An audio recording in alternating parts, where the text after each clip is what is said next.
UC 계열 대기자 명단이 그 어느 때보다 긴 가운데 이제 대기자 명단에 든 지원자들 가운데 합격 불합격 통보가 가게 되어 있습니다. 과연 합격 통보가 갈 가능성은 얼마나 될까요? 또 증권시장의 상승세와 맞물려서 개인 투자자들이 주식 투자에 올인하고 있는 것으로 나타났습니다.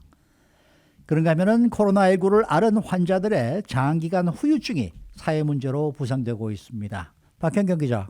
네, 안녕하십니까. 자, 이 UC 계열에 입학하기 위한 대기자 명단 규모 지금까지 볼 수 없을 정도로 굉장히 길다면서요. 역대급으로 가장 많습니다. 네. 그도 그럴 것이 전에도 언급했습니다만 이번에 UC 계열 지원이 역대 가장 많다고 전해드렸었죠. 그랬었죠. 네. 그러다 보니 대기자 명단 수 역시 지금껏 볼 수 없었을 정도의 규모입니다. 정확한 숫자는 나오지 않았습니다만 수만 명이 대기자 명단에서 결과를 기다리고 있다고 LA타임스가 오늘 아침 보도했습니다. 이 대기자 명단에 든 수많은 학생들이 지금 떨리는 마음으로 결과를 기다리고 있을 텐데.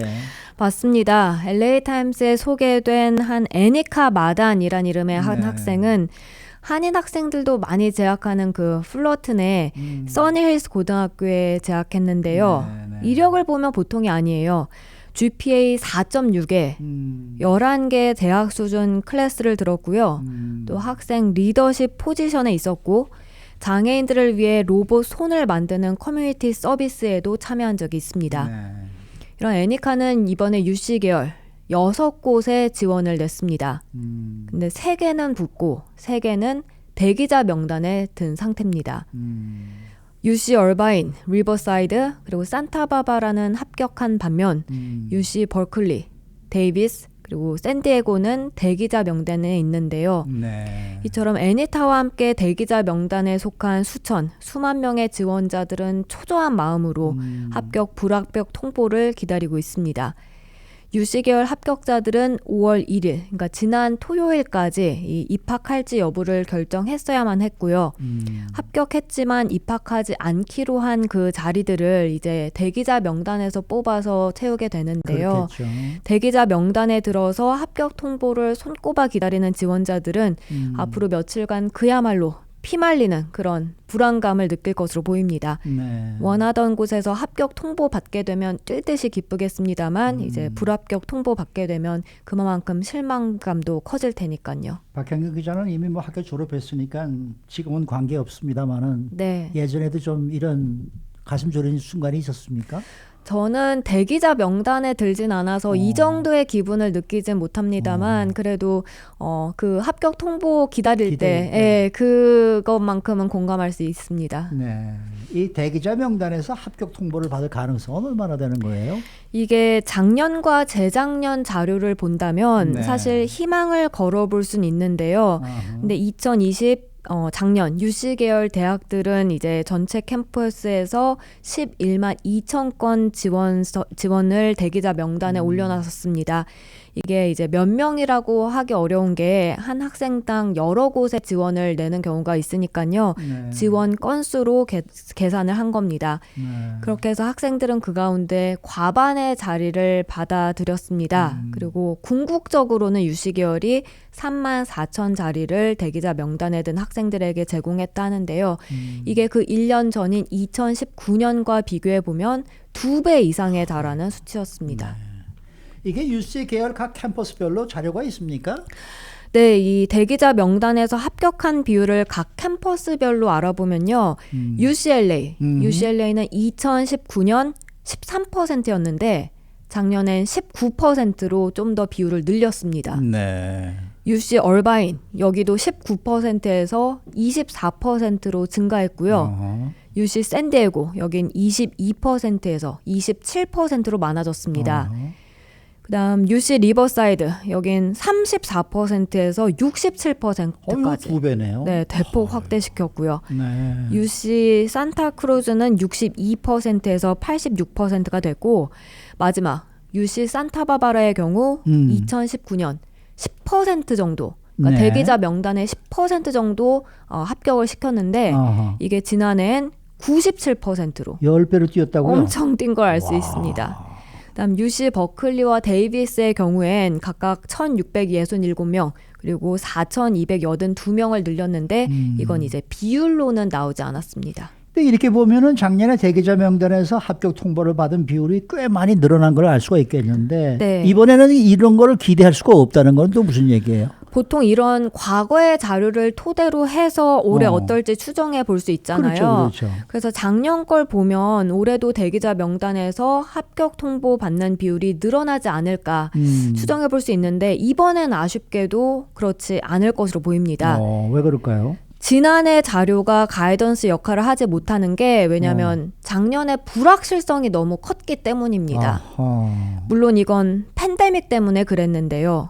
온라인 강의, 또 기숙사 폐쇄 등으로 작년 같은 경우 이제 합격하고도 너무 많이 입학하지 않기로 결정을 했기 때문입니다. 따라서 대기자 명단에 있던 지원자들에게 이례적으로 많이 합격 통보가 갔던 겁니다. 네. 예를 들면 UC 버클리의 경우 지난해 가을 막판에 800명 학생들의 등록이 빠져버렸다 해요. 네. 그렇게 비거주 학생들의 등록금 6천만 달러 정도 마이너스가 생겼고요. 결국 2019년보다 571명 더 많은 대기자 명단 지원자들을 합격시켰습니다. UC 산타바바라 같은 경우에 이제 극히 드문 사례로 꼽히고요. 하지만 올해만큼은 이런 일이 없을 것으로 예상되는 게 캠퍼스도 지금 많이 다시 문을 열고 있는 그런 분위기고 또 워낙 많은 지원자들이 이번에 지원한 데다 합격하면 들어가려는 지원자가 많은 것으로 보이니까요.